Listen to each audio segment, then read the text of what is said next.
Good morning, students. As the decision taken by the government, you know that already the examination have been postponed. It is mainly due to the dangerous COVID virus. In favor of the student safety, they have taken decision. But don't neglect. Examination will be conducted definitely after giving few days gap. Exam ನಡಲಿಕ್ಕಿಲ್ಲ ಅಂಥೇಳಿ neglect ಮಾಡೋದು ಬೇಡ. Exam compulsory ಇರುತ್ತೆ, ದಯವಿಟ್ಟು neglect ಮಾಡಬೇಡಿ.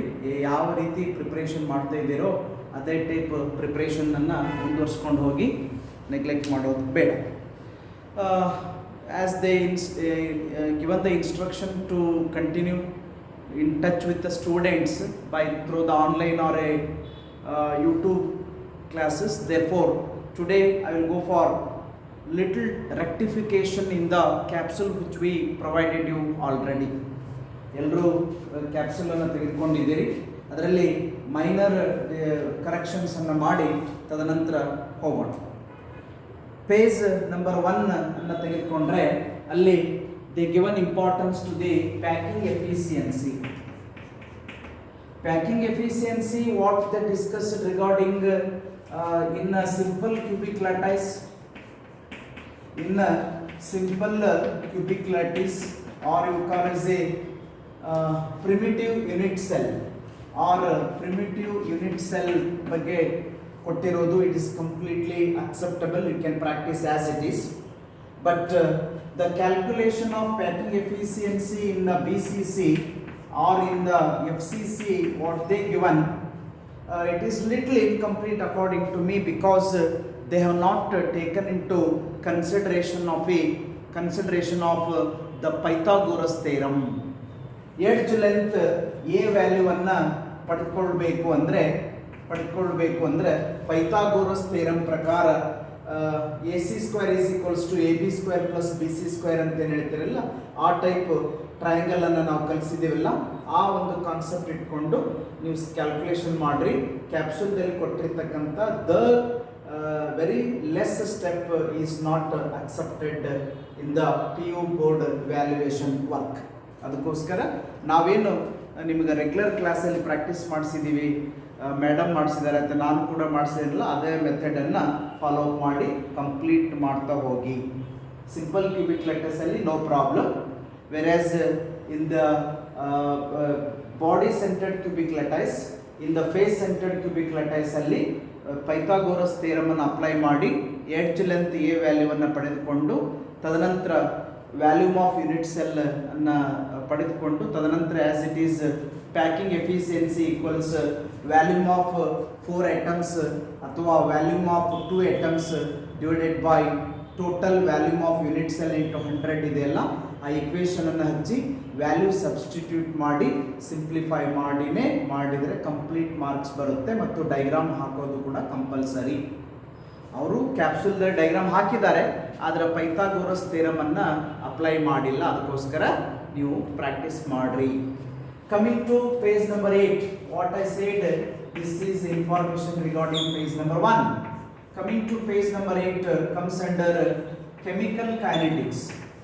ದಲ್ಲಿ minor mistake ಆಗಿದೆ, may be print mistake ಇರಬಹುದು ಅಥವಾ ಏನಾದರೂ ತೊಂದರೆ ಆಗಿರಬಹುದು. ಏನಾಗಿದೆ ಅಲ್ಲಿ ಅಂದರೆ derivation of a integrated rate constant for zero order reaction. For zero order reaction the integrated rate constant k ಅನ್ನು derivation ಮಾಡೋ ಟೈಮಲ್ಲಿ ಫೈನಲ್ ಎಕ್ಸ್ಪ್ರೆಷನ್ ಅನ್ನು ಪಡೆದುಕೊಂಡಿಲ್ಲ. ಕನ್ವರ್ಷನ್ ಮಾಡಿದ್ದಾರೆ. when t is equals to 0, r is equals to r0, substituting these values in the above equation ಅಂತ ಹೇಳಿದ್ದಾರೆ. ಆಮೇಲೆ ನಿಮ್ಗೆ integration constant i value ಸಿಕ್ಕಿದೆ. ಆ i ವ್ಯಾಲ್ಯೂವನ್ನು ಮೊದಲ ಈಕ್ವೇಷನ್ದಲ್ಲಿ ಸಬ್ಸ್ಟಿಟ್ಯೂಟ್ ಮಾಡಿ ಸಿಂಪ್ಲಿಫೈ ಮಾಡಿಲ್ಲ, ಅದಕ್ಕೋಸ್ಕರ ಅದನ್ನು ಸಿಂಪ್ಲಿಫೈ ಮಾಡಿದ ನಂತರ k is equals to r0 minus r upon p ಅಂತಕ್ಕಂಥ ಫೈನಲ್ ಎಕ್ಸ್ಪ್ರೆಷನ್ ಬರೋವರೆಗೂ ಪ್ರಾಕ್ಟೀಸ್ ಮಾಡಿ. Again we studied in details under the regular classes. ಇದು ಇನ್ಕಂಪ್ಲೀಟ್ ಆಗಿದೆ, ದಯವಿಟ್ಟು ರೆಕ್ಟಿಫಿಕೇಶನ್ ಮಾಡಿಕೊಳ್ಳಿ. ಇನ್ನು coming to same page number 11 ಗೆ ಬನ್ನಿ. ಪೇಜ್ ನಂಬರ್ 11 ಗೆ ಬಂದ್ರೆ again it is comes under chemical kinetics. They have discussed about the effect of temperature, threshold energy, activation energy and also Arrhenius equation ದ ಮೇಲೆ questions ಅನ್ನು ಕೊಟ್ಟು answers ಅನ್ನು ಕೂಡ ಕೊಟ್ಟಿದ್ದಾರೆ. ಇದು ಈ ವರ್ಷದ ಸಿಲೆಬಸ್ ಅಲ್ಲಿ ಅದು ಡಿಲೀಟ್ ಆಗಿರೋದ್ರಿಂದ ನನ್ನ ಪ್ರಕಾರ ಆ ಮೂರನ್ನು ಕೂಡ ಪ್ರಾಕ್ಟೀಸ್ ಮಾಡಬೇಡಿ.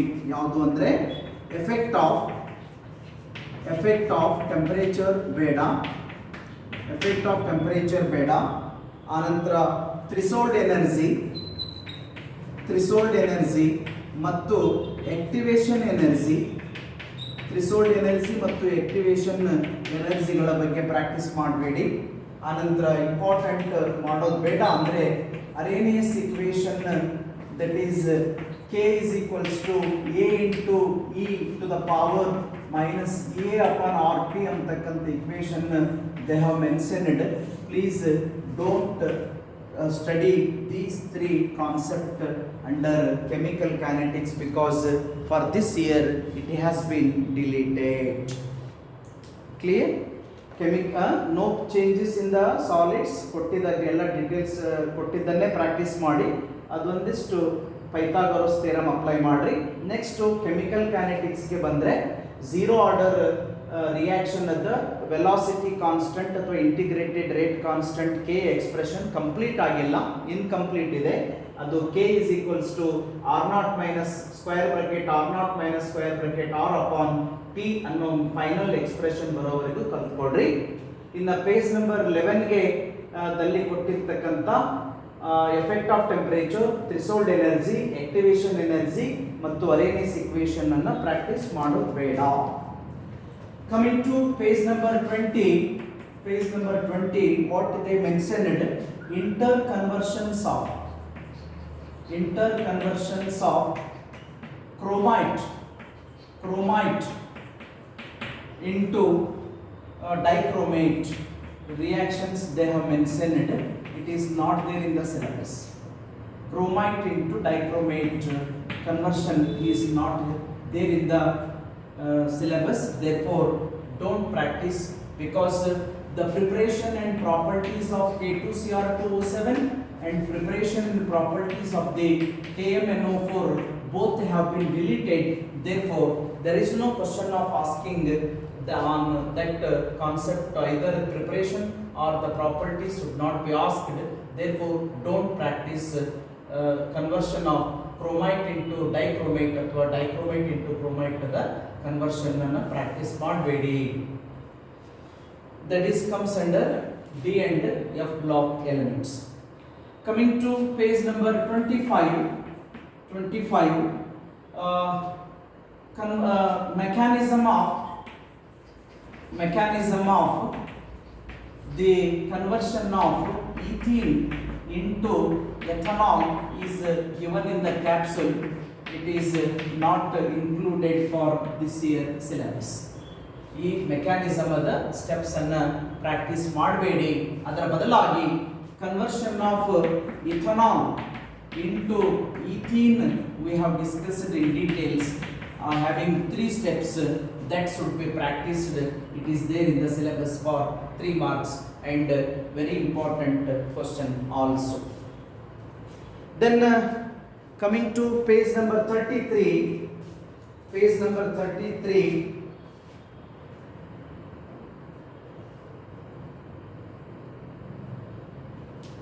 regarding the Fisher projection formula,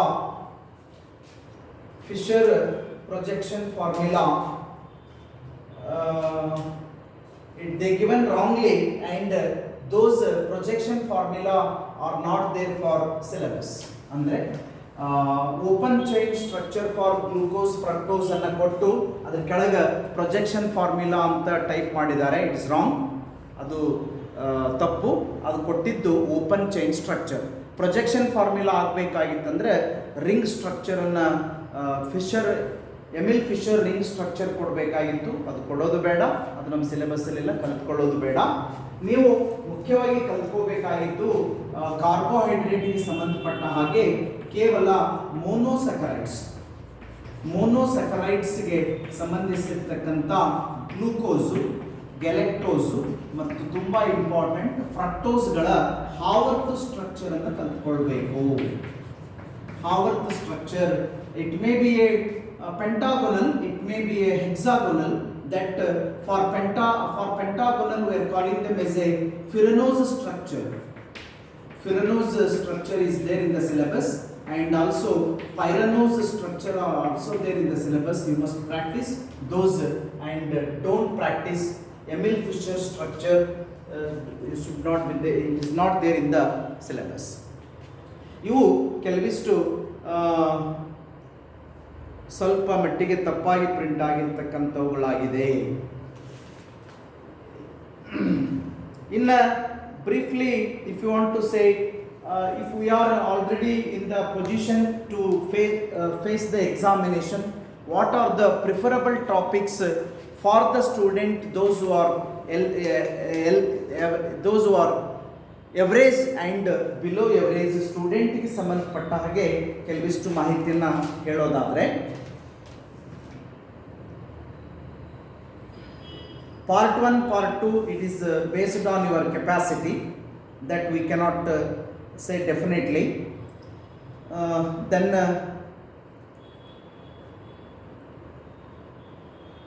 part C ಗೆ ಬಂದರೆ, part C if you want to say, question number 19, 20 and 21 will be definitely on P and P block elements. ಹೌದಾ? ಪ್ಯಾಟರ್ನ್ ಆಗಲೇ ಪರ್ಫೆಕ್ಟ್ ಮಾಡಿದ್ದೀವಿ.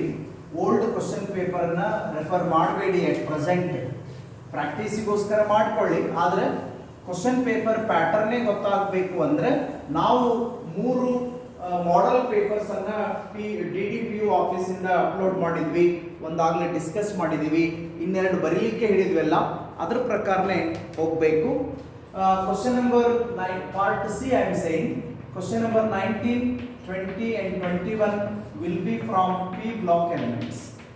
ಈ P block elements ಅಲ್ಲಿ question number 19, it must be either from the ammonia or from the nitric acid by Ostwald process, ammonia by Haber process ಇರುತ್ತೆ. ಇದರಲ್ಲಿ ಯಾವುದೂ option ಬೇಡ, compulsory practice ಮಾಡಲೇಬೇಕು. ಇನ್ನು question number 20 will be, this is from group 15 ಅಲ್ಲ, ಮಾಡ್ತೀರಿ. ಇನ್ನು group 16 ದಲ್ಲಿ ನಮ್ಗೆ ಅವಕಾಶ ಇದೆ, ಆಕ್ಸಿಜನ್ ಇದೆ, ಓಝೋನ್ ಇದೆ, ಸಲ್ಫರ್ ಡೈಆಕ್ಸೈಡ್ ಇದೆ, ಮತ್ತು ಸ್ವಲ್ಪ ಮಟ್ಟಿಗೆ ಸಲ್ಫೂರಿಕ್ ಆಸಿಡ್ ಇದೆ. ಇವೆರಡರಲ್ಲಿ ವೆರಿ ಇಂಪಾರ್ಟೆಂಟ್ ಆಕ್ಸಿಜನ್ ಮತ್ತು ಓಝೋನ್ ಇದೆ. ಇದನ್ನು ಸಹಿತ ಗ್ರೂಪ್ 16 ದಲ್ಲಿ ಪ್ರಾಕ್ಟೀಸ್ ಮಾಡ್ರಿ, ಕಂಪಲ್ಸರಿ ಮಾಡಿಬಿಡಿ. ಇನ್ನು group 17 is left to your intelligency because it will be from group 17. Only one possibility is there, asking the preparation of the chlorine from potassium permanganate using conc HCl preparation. ಒಂದನ್ನು ಮಾತ್ರ expect ಮಾಡಬಹುದು. ಅದಕ್ಕೆ tag ಮಾಡ್ತಕ್ಕಂಥ question be will be little difficult ಇರಬಹುದು. ಅಥವಾ ಸಾಮಾನ್ಯವಾಗಿ question number 21ಗೆ most preferably they are going to provide you the little difficult concept, that is complete the following equations ಮೇಲೆ ಇರುತ್ತೆ. ಅದು ಸ್ವಲ್ಪ ಲೆಂದಿ ಆಗಿದೆ, ನಿಮ್ಮ ಇಂಟೆಲಿಜೆನ್ಸಿ ಮೇಲೆ ಡಿಸೈಡ್ ಮಾಡ್ರಿ. ಇನ್ನು question number 22, question number 23 will be from D and F block elements. D and F block elements ಮೇಲೆ ಇರುತ್ತೆ, ಕಂಪ್ಯಾರಿಟಿವ್ಲಿ ಈಸಿ ಇರುತ್ತೆ. ಹಾಗಾಗಿ ಇವನ್ನು ಸಹಿತ ನೀವು ಪ್ರಾಕ್ಟೀಸ್ ಮಾಡಲೇಬೇಕು. ಇದನ್ನು ಯಾವುದು ಆಪ್ಷನ್ ಕೊಡಬೇಡಿ. Specially 22 is very easy, 23 it is little difficult, you can neglect it. Then question number 24 is 24, 25 as well as 26 will be on coordination compounds. Coordination compounds ಮೇಲೆ ಈ ಇಷ್ಟು ಕ್ವಶನ್ಸ್ಗಳು ಇರೋದ್ರಿಂದ specially question number 24 will be the Werner's theory. According to me, Werner's theory easily you can write the postulates mainly. Question number 25 is based on the valence bond theory. You are going to discuss the different types of hybridization. consider that answering for question number 24 and 25 is compulsory ಅಂತ ಅನ್ಕೊಳ್ರಿ. ಬೇಕಾದ್ರೆ 26 ಅನ್ನ ಸ್ವಲ್ಪ ಮಟ್ಟಿಗೆ neglect ಮಾಡಬಹುದು, ಯಾಕಂದ್ರೆ ಅಲ್ಲಿ types of ligands ಬರುತ್ತೆ, ಐಯುಪೇಸಿ ನಾಮಿನಿಕ್ಲೇಚರ್ ಬರುತ್ತೆ, definitions of the ligands, examples ಸ್ವಲ್ಪ ಕಷ್ಟ ಮಿಕ್ಸ್ ಮಾಡಿ ಕೊಡಬಹುದು. ಈ ಕ್ವಶನ್ ನಂಬರ್ 24 25 ಮಿಕ್ಸ್ ಮಾಡೋ ಸಾಧ್ಯತೆ ಇಲ್ಲ.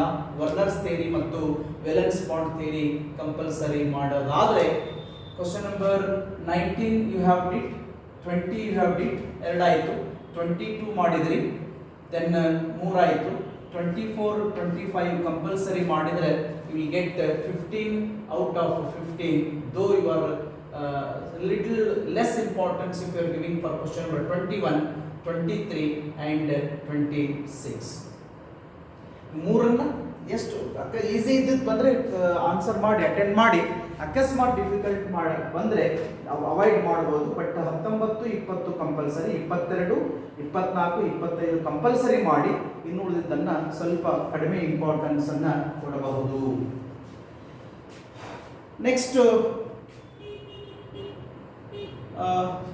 ಕ್ವಶನ್ ನಂಬರ್ 27ಗೆ ಬರೋದಾದರೆ ಇಲ್ಲಿ ಯಾವುದೂ ಆಪ್ಷನ್ ಇಲ್ಲ, ಕಂಪಲ್ಸರಿ ಮಾಡಬೇಕು. Packing efficiency in a simple cubic lattice, in a body centred cubic lattice and also face centred cubic lattice ಅಲ್ಲಿ ಮೂರರಲ್ಲಿ ಒಂದು ಕಂಪಲ್ಸರಿ ಕೊಡಬೇಕು. ನನ್ನ ಪ್ರಕಾರ ಸಿಂಪಲ್ ಕ್ಯೂಬಿಕ್ ಲ್ಯಾಟೈಸ್ ಅನ್ನು ಕೇಳಿದರೆ 3 ಮಾರ್ಕ್ಸಿಗೆ ಸಾಕಾಗುತ್ತೆ, ಆದರೆ BCC ಅಥವಾ FCC ಕೇಳಿದರೆ 4 ಮಾರ್ಕ್ಸಿಗೆ ಕೊಡಬೇಕು. ಅವ್ರು ಯಾವ ಟೈಪ್ ಮಾಡ್ತಾರೆ ಹೇಳಲಿಕ್ಕೆ ಆಗಲ್ಲ. ಇನ್ನು ಮ್ಯಾಗ್ನೆಟಿಕ್ ಪ್ರಾಪರ್ಟಿ ಮತ್ತು ಎಲೆಕ್ಟ್ರಿಕಲ್ ಪ್ರಾಪರ್ಟಿಯನ್ನು ಸಿಲೆಬಸ್ಸಲ್ಲಿ ಡಿಲೀಟ್ ಮಾಡಿರೋದ್ರಿಂದ ಅದಕ್ಕೆ ಬಿ ಅನ್ನು ಈಸಿ ಎಕ್ಸ್ಪೆಕ್ಟ್ ಮಾಡ್ಬೋದು. Calculate the number of particles per unit cell ಅನ್ಬೋದು, ಅಥವಾ calculation of density by using an equation D is equals Z into M upon A cube into NA ಅನ್ನು ಬಳಸಿ calculation ಮಾಡಿ ಕೇಳ್ಬೋದು, ಅಥವಾ ಸಿಂಪಲ್ ಸ್ಕಾಟ್ಕಿ ಡಿಫೆಕ್ಟ್ ಮತ್ತು ಫ್ರಿಂಕಲ್ defect ಬಗ್ಗೆ ಕೇಳ್ಬೋದು. ಇದನ್ನ ಕ್ವಶನ್ ನಂಬರ್ 27 ಈಸ್ ಕಂಪಲ್ಸರಿ ಅನ್ಕೊಳ್ಳಿ. Question number 28 is on the solution part ಇರುತ್ತೆ, ನಾನು ಇದನ್ನ ಕಂಪಲ್ಸರಿ ಮಾಡ್ರಿ ಅಂತ ನಾನು ಎವರೇಜ್ ಸ್ಟೂಡೆಂಟ್ಸ್ಗೆ ಸಜೆಸ್ಟ್ ಮಾಡೋದಿಲ್ಲ. I cannot suggest question number 28 solution because little difficult. Question number 29 because they are mainly on the problems. Problems on calculation of molar mass of the solute irutte. B ಬೇಕಾದ್ರೆ ಇರಬಹುದು easy, ideal ನಾನ್ ideal solution ಅಲ್ಲಿ 3 marks ಸ್ವಲ್ಪ difficult ಇರುತ್ತೆ. Question number 29 is on the electrochemistry. Again, calculation will be there. Therefore, you may feel difficult. Therefore, you can try to avoid 28 and 29. You must make compulsory 27. 30th will be derivation of the integrated rate constant K for zero order reaction or for the first order reaction irutte. Compulsory ಮಾಡಲೇಬೇಕು. Question number 31 will be on the surface chemistry. You have no any 3 mark questions on the surface chemistry. 2 plus 2 plus 1 ಇದೆ, ಅದರಲ್ಲಿ catalysis almost have been deleted ಇರೋದ್ರಿಂದ adsorption ಮೇಲೆ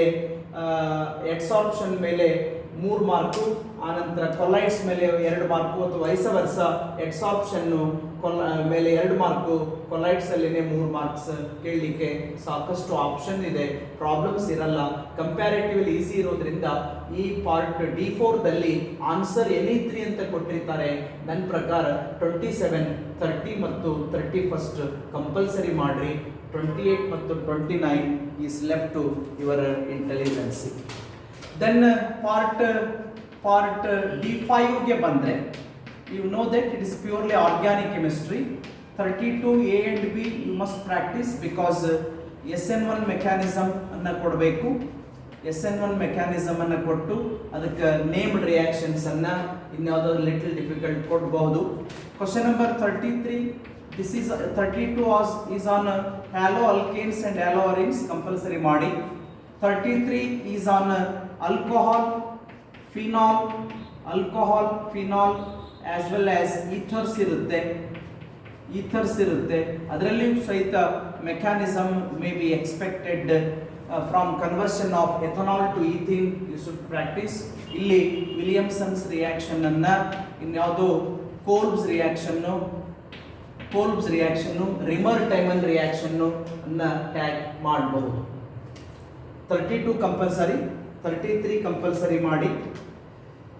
ಇನ್ನು 34A and B will be on aldehydes as well as ketones ಇರುತ್ತೆ. ಇದು ನಿಮ್ಮ ಆಪ್ಷನ್ಗೆ ಬಿಡ್ತೀನಿ ನಾನು, ಯಾಕಂದ್ರೆ 35th is comparatively easy because this is on the carboxylic acid. 32 compulsory ಮಾಡಿ, 33 ಕಂಪಲ್ಸರಿ ಮಾಡಿ, ಆಮೇಲೆ 34 ಬೇಕಾದ್ರೆ ನೆಗ್ಲೆಕ್ಟ್ ಮಾಡಿ, 35 ಇಸ್ ಕಂಪಲ್ಸರಿ. ಎಷ್ಟಾದವು? 32, 33 ಎರಡಾಯ್ತು. 34 ಬಿಟ್ಟರೆ 35 ಕಂಪಲ್ಸರಿ ಮಾಡಿದರೆ, ಅಥವಾ 34, 35 ಕಂಪಲ್ಸರಿ ಮಾಡ್ಕೊಂಡ್ಬಿಡಿ, 4 ಬಂದ್ಬಿಡುತ್ತೆ. ಯಾಕಂದ್ರೆ 36 ನೀವು ಬೇಕಾದ್ರೆ ಅವಾಯ್ಡ್ ಮಾಡ್ಬೋದು. ದಿಸ್ ಈಸ್ ಆನ್ ಅಮೈನ್ಸ್ ಅನ್ನು ನೆಗ್ಲೆಕ್ಟ್ ಮಾಡ್ಬೋದು. 37 ಎಲ್ಲವೂ ಈಸಿ ಬರಲಿಕ್ಕಿಲ್ಲ, ಯಾಕಂದರೆ ಒಂದು ಹಾವರ್ತ್ ಸ್ಟ್ರಕ್ಚರ್ ಕೊಡಬೇಕು ಮೋನೋಸ್ಯಾಕರೈಡ್ ಇದು. ಇನ್ನು ಪ್ರೋಟೀನ್ಸಲ್ಲಿ ಸಾಕಷ್ಟು ಕ್ವಶನ್ಸನ್ನು ಫ್ರೇಮ್ ಮಾಡ್ಬೋದು. ಅಮೈನೋ ಆ್ಯಸಿಡ್ಸ್ ಬರುತ್ತೆ, ಡಿಫ್ರೆಂಟ್ ಟೈಪ್ಸ್ ಆಫ್ ಪ್ರೋಟೀನ್ಸ್ ಬರುತ್ತೆ, ಸ್ವೆಟರ್ ಅಯಾನ್ ಬರುತ್ತೆ, ಪೆಪ್ಟೈಡ್ ಲಿಂಕೇಜ್ ಬರುತ್ತೆ, how many peptide bonds formed ಅಂತ ಬರುತ್ತೆ, denaturation of proteins will be there. Any type questions can be expected in the B section. Third will be nucleic acids ದಲ್ಲಿ 1 ಮಾರ್ಕಿನ question ಅನ್ನ 10th ಕೇಳಿರ್ತಾರೆ. ಇಲ್ಲಿ ಇನ್ಯಾವುದು ಅದನ್ನು avoid ಮಾಡಿ ಬೇರೆದನ್ನು ಕೇಳಬಹುದು. ಹಾಗಾಗಿ ನನ್ನ ಪ್ರಕಾರ 32, 33, 34, 35 ಅನ್ನು ಕಂಪಲ್ಸರಿ ಮಾಡಿ, 36, 37 ಅನ್ನು ನಿಮ್ಮ ಆಪ್ಷನ್ಗೆ ಇಟ್ಕೊಂಡು ನೋಡಿ. ಸೊ ಈ ಟೈಪ್ ನಾವು ಯಾವುದೇ ಸಜೆಷನ್ ಅನ್ನು ಪಾರ್ಟ್ ಎ ಮತ್ತು ಪಾರ್ಟ್ ಬಿ ದಲ್ಲಿ ಕೊಡ್ಲಿಕ್ಕಾಗಲ್ಲ. ಇಲ್ಲಿ ಏನು ನೀವು ಸೆಲೆಕ್ಟ್ ಮಾಡಿರ್ತೀರೋ ಅದು ಸಹಿತ ನಿಮಗೆ ಪಾರ್ಟ್ ಬಿ ದಲ್ಲಿ ಅಟ್ಲೀಸ್ಟ್ 5 ಔಟ್ ಆಫ್ 5 ಆನ್ಸರ್ ಮಾಡಲಿಲ್ಲ ಅಂದ್ರೆ ಮಿನಿಮಮ್ 3 ಅಥವಾ 4 ಮಾಡ್ತೀರಿ. ಇನ್ನು ಪಾರ್ಟ್ ಎ ದಲ್ಲಿ 10 ಔಟ್ ಆಫ್ 10 ಮಾಡಿಲ್ಲ ಅಂದ್ರೂ ಮಿನಿಮಮ್ 5 ಅಥವಾ 6 ಕ್ವಶನ್ಸ್ ಅನ್ನು ಮಾಡಿದ್ರು ಸಹಿತ ನನ್ನ ಪ್ರಕಾರ ಇಷ್ಟೇ ಮಾಡ್ಕೊಂಡು ಹೋದ್ರು ಔಟ್ ಆಫ್ 70 40ರಿಂದ 50 ಮಾರ್ಕ್ಸ್ ಬಂದೇ ಬರ್ತೈತಿ. ಯಾರು ಹೋಲ್ ಸಿಲೆಬಸ್ ಅನ್ನು ಓದಿ ಡೈಜೆಸ್ಟ್ ಮಾಡ್ಕೊಳ್ತಕ್ಕಂಥ ಕೆಪಾಸಿಟಿ ಇದೆ ಅನ್ನೋರಿದ್ದೀರಿ, ಅವ್ರು ಯಾರು ಸ್ಟಾಪ್ ಮಾಡೋದು ಬೇಡ. You should go according to your decision what you take, ಅದ್ರ ಪ್ರಕಾರನೇ ಮಾಡ್ತಾ ಹೋಗಿ. ಆದರೆ ನಾನು ಹೇಳ್ತಾ ಇರೋದು ಕೇವಲ ಎವರೇಜ್ ಮತ್ತು ಬಿಲೋ ಎವರೇಜ್ ಸ್ಟೂಡೆಂಟ್ಸಿಗೆ ಸಂಬಂಧಪಟ್ಟಂಗೆ ಮಾತ್ರ ಹೇಳ್ತಾ ಇದ್ದೀನಿ. ಸೊ ಇನ್ಮೇಲೆ ಏನು ಮಾಡ್ಬೋದು ಮೇಡಮ್, ವೀಣಾ ಮೇಡಮ್ ಏನು ಮಾಡ್ಬೋದು ಅಥವಾ ನಾನೇನು ಮಾಡ್ಬೋದು ಅಂದರೆ, ಇದು ಜನರಲ್ ಡಿಸ್ಕಷನ್ ಆದಮೇಲೆ ಆಗಿರೋದ್ರಿಂದ ನಾಳೆಯಿಂದ ಏನು ಮಾಡ್ಬೋದು, what the topics which we covered in the regular class. Syllabus ಎಲ್ಲ ಮುಗಿದೋಗಿದೆ, ಹೌದಾ? ಸಿಲೆಬಸ್ ಎಲ್ಲ ಮುಗಿದೋಗಿರೋದ್ರಿಂದ ಈಗ ಅದ್ರ ಬಗ್ಗೆ ಇದು ಬೇಡ. ನಾವು ಏನೇನು ಟಾಪಿಕ್ಸನ್ನು ಕವರಪ್ ಮಾಡಿದ್ದೀವೋ ಅದೇ ಟಾಪಿಕಲ್ಲಿ ದಿ ಮೋಸ್ಟ್ ಇಂಪಾರ್ಟೆಂಟನ್ನು ಮತ್ತೊಂದು ಸಲ ನಾವು ಆನ್ಲೈನ್ ವಿಡಿಯೋ ಕ್ಲಾಸಸನ್ನು ಮಾಡಿ ಯೂಟ್ಯೂಬ್ ಮುಖಾಂತರ ಅಪ್ಲೋಡ್ ಮಾಡ್ತೀವಿ. ದಯವಿಟ್ಟು ಎಲ್ಲರೂ ಇನ್ನು ಮೇಲಾದರೂ ಸೀರಿಯಸ್ ಆಗಿ ಮಾಡಿ. ಮಿನಿಮಮ್ ಪಾಸಿಂಗ್ ಅಂತೂ ಎಲ್ಲರೂ ಆಗಲೇಬೇಕು, ಹೌದಾ? ಈಗ ಎಕ್ಸಾಮ್ ಪೋಸ್ಟ್ಪೋಂಡ್ ಆಗಿದ್ದೆ ಅಂತೇಳಿ ನೀವು ಮೈ ಮರೆತು ಕುಂತ್ರಿ ಅಂದರೆ big loss will be for you people. ನಿಮಗೆ ತೊಂದರೆ ಆಗೋದು ಬಿಟ್ಟರೆ ಬೇರೆ ಅದಕ್ಕೆ ಏನೂ ಆಲ್ಟರ್ನೇಟಿವ್ ಇಲ್ಲವೇ ಇಲ್ಲ, ಹೌದಾ? ಅದಕ್ಕೆ ಮಿನಿಸ್ಟ್ರು ಕೂಡ ನಿಮಗೆ ರಿಕ್ವೆಸ್ಟ್ ಮಾಡ್ಕೊಂಡಿದ್ದಾರೆ, ದಯವಿಟ್ಟು ಓದೋದನ್ನು ನಿಲ್ಲಿಸಬೇಡಿ. ಕೋವಿಡ್ ಇರೋದ್ರಿಂದ ಆರೋಗ್ಯದ ದೃಷ್ಟಿಯಿಂದ ಕೆಲವಿಷ್ಟು ದಿನಗಳವರೆಗೆ ಮುಂದೂಡಿದ್ದೀವಿ ಅಂದರೆ ಅಷ್ಟೊಂದು ಖುಷಿ ಪಡ್ತಕ್ಕಂಥ ವಿಚಾರ ನನ್ನ ಪ್ರಕಾರ ಅಲ್ಲ. ಯಾಕೆಂದರೆ ಇಷ್ಟೊಳಗೆ ಪ್ರಾಕ್ಟಿಕಲ್ ಎಕ್ಸಾಮ್ ಮುಗಿಬೇಕಾಗಿತ್ತು, ಅದು ಮುಗಿದಿಲ್ಲ. ಈಗ ಎಕ್ಸ್ಪೆಕ್ಟೆಡ್ ಪ್ರಕಾರ ಈ ತಿಂಗಳ 24ರಿಂದ ಥಿಯರಿ ಎಕ್ಸಾಮ್ ಸ್ಟಾರ್ಟ್ ಆಗಬೇಕಾಗಿತ್ತು, ಅದು ಆಗೋದಿಲ್ಲ. ಎಲ್ಲವೂ ಪೋಸ್ಟ್ಪೋಂಡ್ ಆದಾಗ ಏನಾಗ್ಬೋದು ನನ್ನ ಪ್ರಕಾರ ಅಂದರೆ SSLC ಟೈಮ್ ಟೇಬಲ್ ಪ್ರಕಾರ ಎಕ್ಸಾಮ್ಸನ್ನು ನಡೆಸಿಬಿಟ್ಟು ಕೋವಿಡ್ ಕಡಿಮೆ ಆಗಬೇಕು ನಡೆಸಿ SSLC ಎಕ್ಸಾಮ್ ಆದಮೇಲೆ ನಿಮ್ಮ ಥಿಯರಿ ಎಕ್ಸಾಮ್ಸನ್ನು ತೊಗೊಳ್ತಾರೆ. ವಿತಿನ್ 1 or 2 days ಗ್ಯಾಪ್ ಕೊಟ್ಟು ಪ್ರಾಕ್ಟಿಕಲ್ಸನ್ನು ತೊಗೊಳ್ತಾ ಹೋಗ್ತಾರೆ. ಆವಾಗ ಆಲ್ ಆಫ್ ಎ ಸಡನ್ ಅಯ್ಯೋ ನಮಗೆ ಟೈಮೇ ಸಿಗಲಿಲ್ಲ ಅಂದ್ಕೊಳ್ಬಾರ್ದು. ಈಗಲೇ ಇದನ್ನು ರೆಸ್ಟ್ ಮಾಡೋ ಮುಖಾಂತರ ಒಳ್ಳೆ ಫುಡ್ಡನ್ನು ತೆಗೆದುಕೊಂಡು ಫಿಸಿಕಲ್ ಡಿಸ್ಟೆನ್ಸನ್ನು ಮೇಂಟೈನ್ ಮಾಡಿರಿ, ಮಾಸ್ಕನ್ನು ಯೂಸ್ ಮಾಡಿರಿ, ಸ್ಯಾನಿಟೈಸೇಷನ್ ಮಾಡಿಕೊಳ್ಳ್ರಿ, ಹ್ಯಾಂಡ್ ವಾಶ್ ಮಾಡಿ, ಎಲ್ಲ ಪ್ರಿಕಾಷನರಿ ಮೆಜರ್ಸನ್ನು ತೆಗೆದುಕೊಂಡು ನಿಮಗೆ ಮತ್ತು ನಿಮ್ಮ ಕುಟುಂಬದವರಿಗೆ, ನಿಮ್ಮ ಸುತ್ತಮುತ್ತಲು ಇರ್ತಕ್ಕಂಥ ಎಲ್ಲರಿಗೂ ಸಹಿತ ಕೋವಿಡ್ ಬರದ ರೀತಿಯಲ್ಲಿ ನೀವು ಎಚ್ಚರಿಕೆಯನ್ನು ವಹಿಸಬೇಕು ಅನ್ನೋ ಒಂದು ಸಣ್ಣ ಮನವಿಯನ್ನು ಮಾಡಿಕೊಳ್ಳೋ ಮುಖಾಂತರ ಇವತ್ತಿನ ಕ್ಲಾಸನ್ನು ನಿಲ್ಲಿಸ್ತಾ ಇದ್ದೀನಿ. ನಾಳೆಯಿಂದ ನಾನು ತೆಗೆದುಕೊಂಡಿರುವ ಟಾಪಿಕ್ ಅದ ವೆರಿ ಇಂಪಾರ್ಟೆಂಟ್ ಸಿಲೆಕ್ಟೆಡನ್ನು ಪುನಃ ನಾನು ಡಿಸ್ಕಸ್ ಮಾಡ್ತಾ ಹೋಗ್ತೀನಿ. Because we are not going to send any video clips for the first PU students. ಯಾಕಂದರೆ ಅದರ ಹಣೆ ಬರ ಆಗಲೇ ಡಿಸೈಡ್ ಆಗಿದೆ. ಅವ್ರನ್ನ ವಿತೌಟ್ ಎಕ್ಸಾಮಿನೇಷನ್ ಪ್ರಮೋಟ್ ಮಾಡಬೇಕಂತ ಗೌರ್ಮೆಂಟ್ ಡಿಸೈಡ್ ಮಾಡಿರೋದ್ರಿಂದ we have decided to stop sending video clips at present for first PU student. So we'll try to send you the video clips every day. I am saying about my subject is concerned, every day I am going to send you the video clips. Madam is going to send half an hour video clip what's it discussed in the regular class. ನಾನೇನು ಮಾಡಿದ್ದೀನಿ ಅದರ ಪ್ರಕಾರ ನಾನು ಕೂಡ ಮಾಡ್ತಾ ಹೋಗ್ತೀನಿ. ನಮ್ಮ effort ಜೊತೆಗೆ ನಿಮ್ಮದು ಎಫರ್ಟ್ ಇರಲಿ, ಎಲ್ಲ ಸೇರಿ ನೀವು ಒಳ್ಳೆ ರಿಸಲ್ಟ್ ಮಾಡಿರಿ ಅನ್ನೋ ಒಂದು ಮತ್ತೊಂದು ಸಲ ರಿಕ್ವೆಸ್ಟ್ ಮಾಡಿಕೊಂಡು I will stop the video. Thank you.